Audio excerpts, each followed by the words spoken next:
A letter to the playground bully from Andrea, age 8.5. Maybe there are cartwheels in your mouth. Maybe your words will grow up to be gymnasts. Maybe you have been kicking people with them by accident. I know some people get a whole lot of rocking in the rocking chair, and the ones who don't sometimes get rocks in their voice boxes become slingshots. Maybe you think my heart looks like a baby squirrel. But guess what?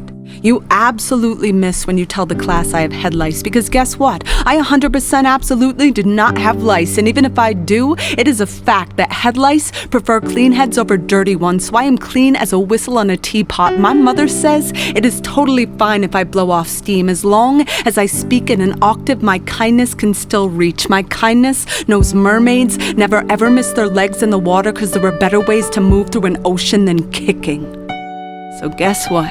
If I ever have my own team, I am picking everyone first, even the worst kid and the kid with the stutter like the skipping record, because I know all of us are scratched. Even if you cannot hear it when we speak, my mother says some people have heartbeats that are knocking on doors that will never ever open, and I know my heart is a broken freezer chest. That's why I can't keep anything frozen. So no, I am not always crying. I am just thawing outside the lines, and even if I am always crying, it is a fact that salt is the only reason everything floats so good in the Dead Sea. And just because no one ever passes notes to me doesn't mean I am not super duper. In fact, my super duper might be a buoy or a paper boat the next time your nose is stuck up the river, because it is a fact that our hearts stop for a millisecond every time we sneeze, and some people's houses have too much dust.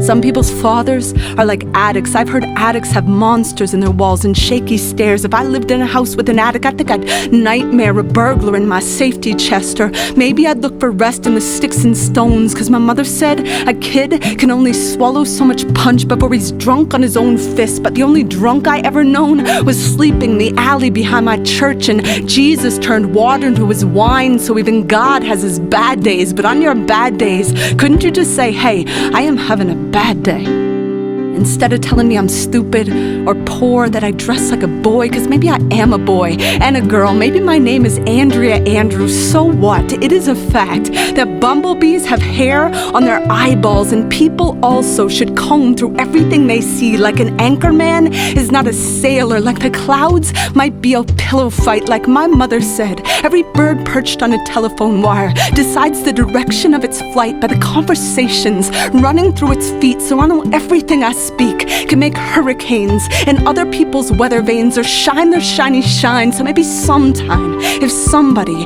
would sit beside me on the bus, I can say, guess what? It is a fact that manatees have vocal cords even though they don't have ears, just like Beethoven played music even when he could no longer hear. And I know every belt that has hit someone's back is still a belt that was built to hold something up. And it is a fact that Egyptians slept on pillows made of stone. But it's not hard for me to dream that maybe one day you'll write me back, like the day I wrote the lightning bug, to say I smashed my mason jar and I threw away the lid.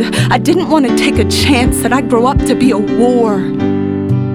I want to be a belly dance, or an accordion, or a pogo stick, or the fingerprints the mason leaves in the mortar between the bricks to prove that he was here, that he built a roof over someone's head to keep the storm from their faith. My mother says that's why we all were born, and I think she's right. So write back soon. Sincerely yours.